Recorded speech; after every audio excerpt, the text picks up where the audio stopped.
Okay, good afternoon, everyone, and welcome to Compensation and Benefits Management online classes. This is Dr. Mahesh M. Onjeri, Assistant Professor from Department of Management Studies, SDM College of Engineering and Technology, Dharwad. Okay, so dear students, now we are into Unit 6 of the subject, which deals with extending the system. Okay, so in the first 5 units, okay, we have learned about what a pay model is.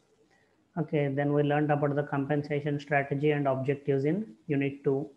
Okay, then Unit 3 onwards, we have started learning about the 4 policy choices in the pay model, which included internal alignment, external competitiveness, employee contribution. Okay, so all this is about developing a compensation strategy or a compensation policy. It is also referred to as a compensation system. So the compensation system so developed for the employees is also extended to other employees. So who are the other employees? That is what we learned in previous chapter. Okay, special groups. So the compensation system, how it is extended to the special groups, we learned in previous chapter, chapter number. Okay, then after which we are going to learn the employees of an organization when they work in another country, which is not the country of origin of the company in which they work, how the compensation system is extended. So today we are going to learn about that. Okay, so I'm going to share the PowerPoint slides of the chapter and let's make a beginning to understand the international pay system, how the compensation system developed in the country of origin of the employer extended to the employees who work abroad for the same company. So I hope the background is clear. Okay, students. I hope the background is clear for you. Sir. Means what we are about to discuss. Is it clear? Okay. Okay, and can you see the PowerPoint slides? Yes, sir. Yes, thank you. Okay, so Unit 6, extending the system. Okay, extending the compensation system. Okay, how to develop a compensation system we learned in various chapters from Unit 1 to Unit 5. In Unit 6, we are learning the compensation system so developed, how it is extended to other employees. So in the previous chapter, we learned about extending the compensation system to special groups. In this chapter, we are going to learn how the compensation system developed is extended to employees of the organization who work in abroad or who work in other countries, but for the same company. So hence chapter number 16 discusses international pay systems. Okay. So in India, it is quite common that software engineers from TCS, Wipro, Infosys, they go on site. And this is the word how we use. Okay, so TCS is an Indian company. Okay, and TCS, okay. So these software engineers who are Indians are employed by TCS India, and these employees are sent to United States of America on work. Okay, now the same amount of money cannot be paid for these employees in US because the cost of living is different there. So what TCS does or what Wipro or Infosys does in such cases. Okay, so that is the idea what we'll get after discussing this chapter, chapter number 16, international pay systems. Okay, but this is more broader, it is not very specific, it is a broader discussion or general discussion. So what are we going to learn or discuss in this chapter? So the chapter topics are managing variations, the global guide to developing an international pay system, the social contract, we shall understand what is it, culture and what is culture and how it influences the international pay systems, then comparing costs and general compensation strategies adopted by the employers. Okay, so these are discussed in the PowerPoint slides as strategic market mindset, but they are nothing but general compensation strategies in the international context. Then expatriate pay. Okay, so we shall learn who is the expatriate, types of expatriate and compensation system of expatriate. So with this background, let me make a beginning okay, to international pay systems. Okay, so first what we need to know is understanding international compensation begins with recognizing variations. Variations means differences and similarities, and figuring out how best to manage them. Say if a software engineer who is working in Mumbai, India, let us say, if he is sent to client's site in the United States of America, okay, so let's say California, for example. So what are the variations? So understanding how to pay the software engineer who is employed by Indian company, who is an Indian but sent to work in California, United States of America. So this international compensation begins with recognizing variations, means differences and similarities in, okay, the compensation paid to the same employee in US and in India, and figuring out how to best manage them. So if there are any differences, how to manage them. So managing variations. How people get paid around the world depends on differences and similarities in the following general factors: economic factors, institutional factors, organizational factors, and employee related factors. Okay, say for example, economic factors. So if an Indian employer sends one of his Indian employee to another country whose economic conditions are more or less similar, let us imagine, okay, where the per capita income is same or cost of living is more or less same. So what will happen? There will be very little differences and more similarities in the compensation. So that is why it is said how people get paid around the world depends on differences or similarities in the following general factors. So the example what I was giving, if economic conditions in US are quite different than that of India, the cost of living is quite high over there. The cost of living is quite high over there. So the Indian software engineer cannot sustain there with salary which is equivalent to Indian rupees. So I hope you are able to understand the concept. Students, can you hear me? Yes. Okay. So similarly, okay, let us say one more example I'll give, not all, organizational factors. Okay. So when I say organizational factors, is that TCS, Tata Consultancy Services, okay, is a company, has its own philosophy and a culture. Okay, and the software engineer who is sent by TCS to US, so he will be working on client's side. Let us say a bank. Okay, let us imagine HSBC, Hong Kong Shanghai Banking Corporation. So these are two different organizations, and the philosophies and culture of both organizations are different. Okay, when we say the philosophy and culture, okay, let us relate them to employees. So how TCS views its employees and how HSBC views its employees. So definitely there may be variations. The importance given to the employees, the respect given to the employees, and the quality of life or standard of living maintained by the employees. So they all differ. So how people get paid around the world depends on differences or similarities in the following general factors. Okay, just a general discussion. Okay, so this is a guide to international compensation. So any employer, before deciding on how to manage the international pay system or how to pay the employees abroad, okay, so can refer to this international compensation guide. Okay, so economic and organizational factors we considered. Okay, so there are other factors like institutional and employer related factors which serve as a guide, by referring to which, okay, the employer can develop a international pay system. The institutional factors include culture or politics, social contract, we'll learn what is a social contract, trade unions, employer federations, and so on. Okay, and employee related factors include demographics, age, gender, social status, that is married or single, and so on, knowledge or skills related. Okay, so whether the employee has a higher level skills or lower level skills, and attitude and preferences of the employee. Okay, So these all factors have taken into consideration, which serve as a guide to the employer while deciding on the international compensation of the employees abroad. So some of them, not all of them, but some of them we are going to discuss in detail to understand, okay, how to manage these variations and decide on international compensation. Okay, but before I go ahead with this discussion on some of these factors, dear students, are you able to understand what we are actually discussing?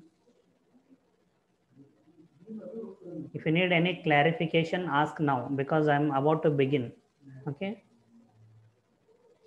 How using this global guide, international pay systems are managed. Yes.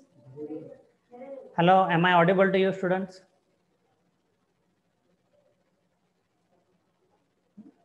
Yes, Hello. sir. Yes. Hello. Yeah, please. Okay. You know the online education system, unless you reply. Okay, so I won't be able to know. Okay, then. So, shall I go ahead? Yes, sir. Okay. So, salient factors of global guide, as I mentioned, not all factors, okay, but few factors we're going to consider, okay, to easily understand how this guide serves as a tool. 1 minute. Huh?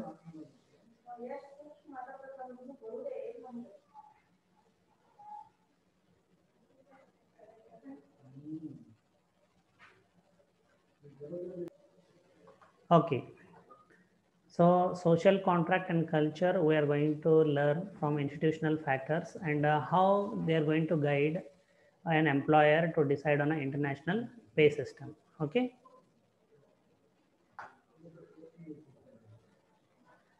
Okay, first let us consider the social contract. Okay. So, social contract is part of the institutional factor. Okay. So, I hope you can see here social contract. Okay. Viewed as part of a social contract. Employment is viewed as a part of the social contract. Okay, so between many people, so we call it social or among many people. Okay, is called as social in this context. Contract, I hope you understand, employment contract. So to be specific, what is the social contract? The employment contract, okay, between not only the employer and employee, but other people also will come into picture. So let us see what it includes. So employment contract is viewed as a part of the social contract. How?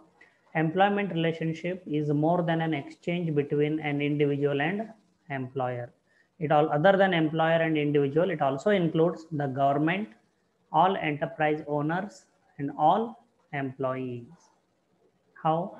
It's a government. Okay, we have already learned, and in the last chapter we are going to learn, okay, in detail how there are laws and regulations related to compensation in each country. Okay, so the employer simply cannot draft any contract. His contract with the employee and mentioning the compensation should comply with the laws and regulations of the government in that country. So government also becomes part of this social contract. All enterprise owners means employers, all employers in a country follow certain specific standards. So one employer or few employers cannot deviate from those standards. Okay, say for example, in a developed nations, the compensation is quite high. Okay, so some employers cannot tend to pay a lower compensation. Our quality of life is enhanced by in most of the organizations. Okay, and few employers cannot ignore it. Okay, so please try to understand.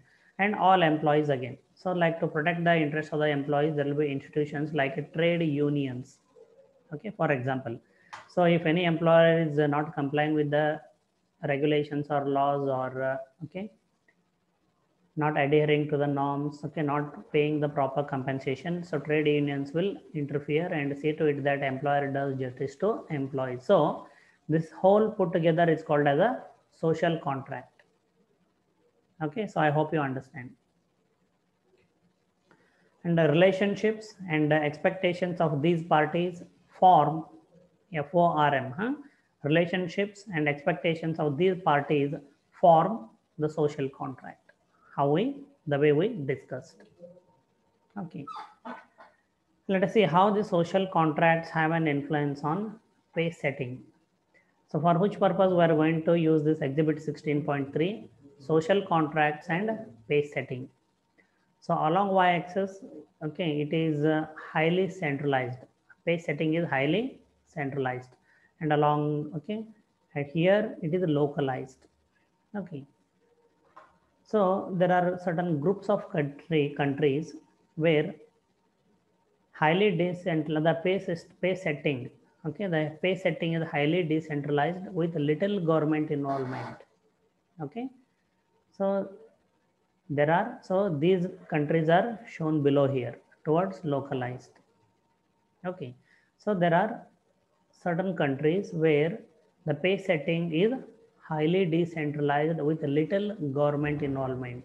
Okay, so companies on their own, okay, involve in or determine the pay setting of the employees.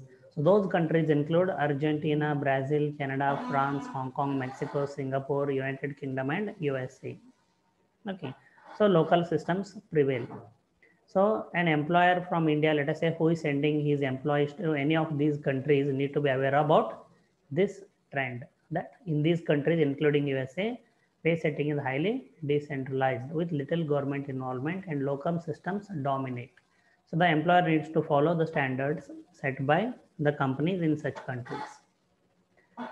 Then if you look at this group of countries, pay setting is moderately centralized with industry sector. So what you can find is industry-wise, the different pay systems are prevailing. Okay, so like IT sector, there is a pay setting or pay system. Then automobile, there is a different pay setting. Okay, or pay system. So this way, in these countries, there is a moderately pay setting is moderately centralized with industry sector. Okay, the way I explained. So where sector or industry-wide systems prevail or dominate. So those countries include Czech Republic, Germany, India, Israel, Japan, Korea, Slovakia, and Slovenia. So our country also falls under the sector or industry-wide systems. So any American employer sending his employees to India need to be aware about this, that in India, pay system is moderately centralized with industry sector. So from industry to industry, the pay system differs. Okay, so if they're sending the industry in IT sector, they need to know how pay setting is done in India, okay, industry wide, okay, so that they can know the differences and similarities and accordingly set a proper pay for its employees.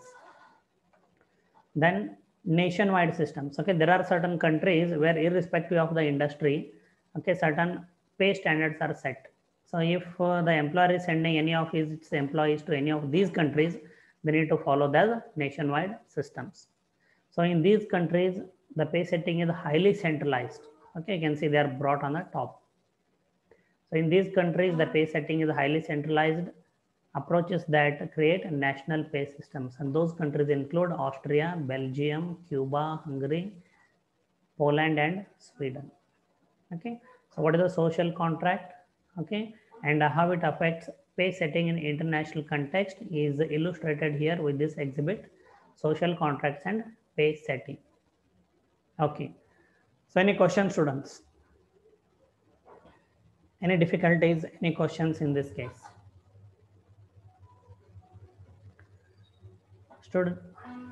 Students, can you hear me? No, sir. Yes, sir, we can hear you. Okay, but no doubts, right? No doubts, sir. No. Okay.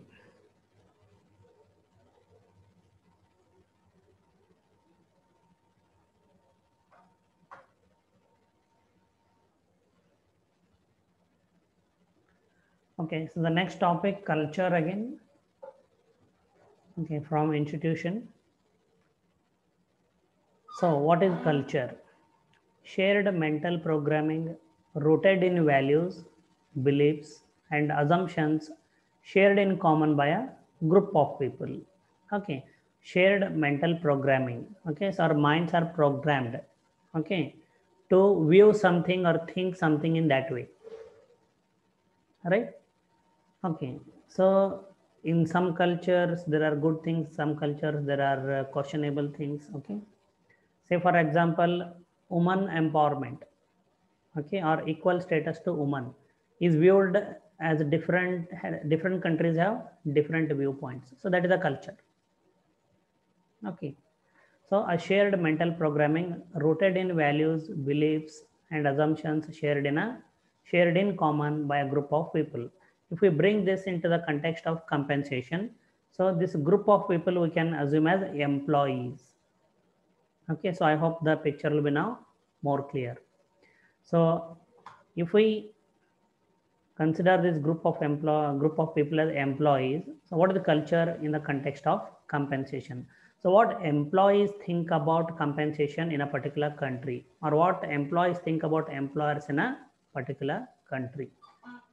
Okay, say for example, employees in India may think that okay, the compensation should be adequate enough to cover the at least the basic needs like food, clothing, shelter, plus some additional needs like education, health.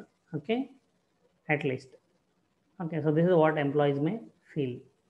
Okay, so whereas in developed nations where the cost of living is quite high and the governments are rich, okay, organizations are rich, okay, they may consider this as a very basic. Okay, they may more believe in an organization which supports its employees to develop, further improve the quality of life or further improve the standard of living of its employees. Okay, so that is what we are talking about culture. Culture is a shared mental programming rooted in values, beliefs, and assumptions shared in common by a group of people. Definitely, it influences how information is processed. So, when you develop a compensation system and implement it among the employees, definitely how the employees view this compensation system depends on the culture prevailing in that country. That's why the employer needs to be aware about the culture prevailing in the country in which he is sending his or her employees. Culture and managing international pay. Okay, so some points related to that. Assumption that pay systems must be designed to fit different national cultures is based on the belief that, okay, so there is one assumption that pay systems must be designed to fit different national cultures, customized compensation systems. So this assumption is based on the belief that most of our country's inhabitants share a national character. Okay, it means most of the Indians think in same way. May not be all, but most of the Indians think in the same way. Most of the Indian employees pursue their employer in a same way. Most, I say, not all. Okay, so that is the reason why it is assumed that the pay systems must be designed to fit different national cultures. And second, job of a global manager. Search for national characteristics whose influence is assumed to be critical in managing international pay systems. So the employer which is starting business in new countries, okay, a multinational company which is entering into new countries. So such an employer needs to search for national characteristics like above, okay, whose influence is assumed to be critical in managing international pay systems and accordingly develop the international pay system. Okay, say for example, Walmart, if you consider, okay, world's largest company, this company has its stores, more than 11,500 stores in 27 countries. Okay, 27 countries. And their employer number of employees are 22 lakhs. So can you imagine now managing 22 lakh employees in 27 countries? So such a company we are talking about, how should it manage, how the company manages its international pay systems. Okay. So, and also if you look at the culture of the organization, okay, if you look at the business model of the organization, lower prices always. So the company's philosophy culture is to maintain the lowest cost possible. Okay, it was illustrated or demonstrated by the founder of this company. I have told the story. Okay, so being such a company and opening stores across 27 countries and hired employees from 27 countries, what kind of a pay system Walmart should have adopted? So that is the kind of discussion what is discussed here. Okay. The next is comparing costs. Okay. So before I go ahead with this part, any questions on the previous part?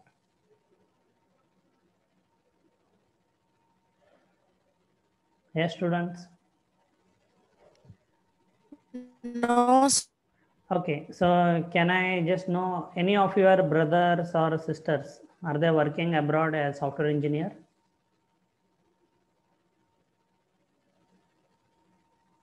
Among the students who are present? So you can share No, some sir. information. Whose brother?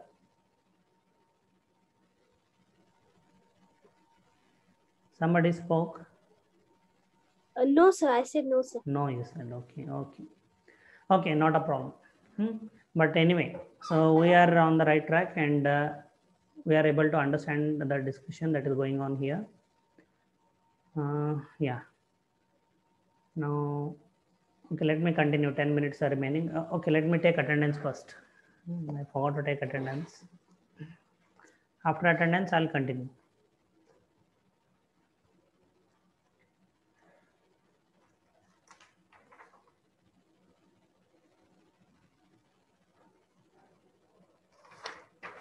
Aishwarya.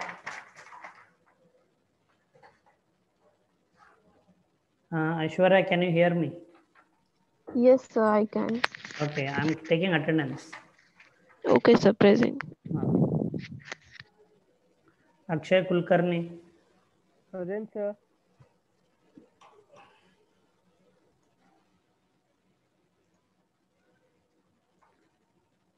Okay, then Ankita. Present, sir. Okay. Apeksha. Present, sir. Arpita. Ashutosh.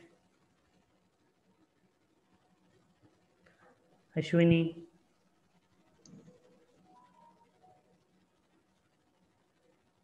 Geeta. Then Geetanjali. Present, sir. Meghna Kalburgi. Meghna Lokhande. Nagaratna. Navya. Present, sir. Nidhi. Yes, sir. Nikita. Pooja. Yes, sir. Pooja is present. Yes, sir. Pranjali. Present, sir. Prema. Priya. Priya joined and I don't know. Varsha. Samuel. Sharan. Present, sir. Sharayu.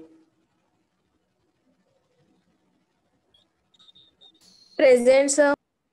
And Shilpa. Shreya. Srinidhi.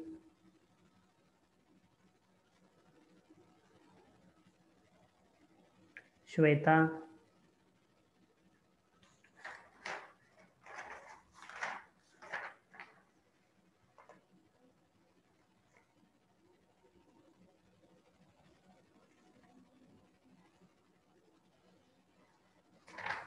Snehal. Suchitra. Maruf. Maruf is present. Okay. Vaishnavi. Present. Present, sir. Nishad. Absent. Okay. Sir, Maruf present, sir. Maruf, I have marked it present. Thank you, sir. Yeah, welcome. Okay, so then let me go ahead with the next part, next topic in the chapter, comparing costs.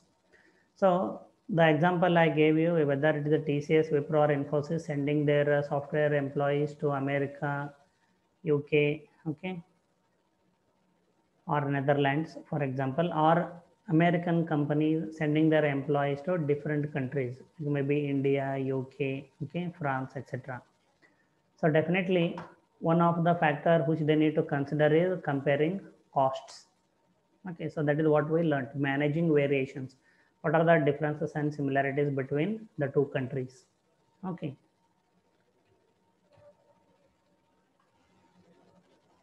So factors affecting wage comparisons. So when we say compare cost, so the wages of the same jobs in two countries needs to be compared.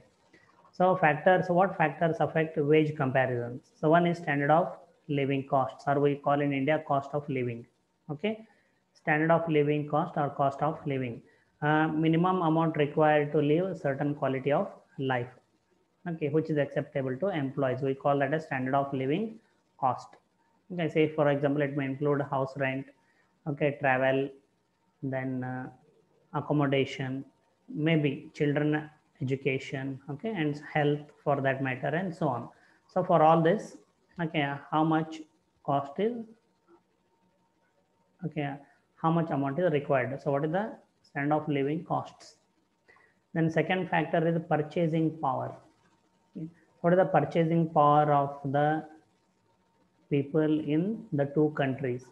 Okay, for example, if we consider per capita income, okay, so of Indians and other developed nations, though Indian GDP is now ranked 5th, but the problem here is this GDP per capita. If you find out GDP divided by population or per capita income, okay, national income divided by population, if you make, per capita income of Indians will be very low. That is the reason why the purchasing power of Indians is very low compared to some of the developed nations whose population is very low. Okay, see, there are countries whose GDP is lower than India, but their per capita income is quite higher because of the small population. Okay, so this purchasing power needs to be considered while comparing the wages and working time required. So say it is easy to explain with the software, okay, jobs. So these employees are sent on site, say Indian TCS company sending its software engineers to America. Okay, they will not send it for lifetime. They send it until the project is over. So how much time is required to complete that project? So working time required. Accordingly, with coupled with other factors, cost of living in that country and purchasing power in that country, the employer determines the wages of its employees working in other country. Okay, so that was about comparing costs. Okay, so after this slide, I'll ask if you have any doubt. See, in this exhibit, strategic similarities and differences are illustrated by way of comparison of three countries. Okay, so we are learning about international pay system. So any three countries, the author has considered it is good for us to learn. Okay. So if you consider first, okay, these are the blocks of the pay model, if you can recall: objectives, internal alignment, external competitiveness, employee contributions, okay, advantages and disadvantages are compared, okay, among these three nations: Japan, United States of America, and Germany. Okay. So let us say compensation objectives in generally the compensation objectives of employers in Japan include long-term focus, high commitment, egalitarian or internal fairness, everybody is equal philosophy, and a flexible workforce, control cash flow with bonuses. Okay, higher the performance of the company, the more bonuses the companies distribute among employees. Whereas if we consider, okay, the differences or similarities with US with respect to compensation objectives, see, in Japan, the compensation objectives are generally long-term focused and also controlled cash flow with bonuses. If you consider United States, the compensation objectives generally focus on short-term or intermediate term. Definitely commitment, the high commitment performance is one of the objectives of market. Okay, merit, market meritocratic, okay, market based, that is okay, as well as merit based. And flexible workforce, of course, exists. Cost control varies with performance. So pay for performance is adopted here. Whereas in Japan, control cash flow with bonuses. Bonuses are distributed to all employees. Okay, okay, when a company performs exceptionally well. Okay, so Germany, long-term, high commitment, egalitarian fairness, more similar to Japan, but highly trained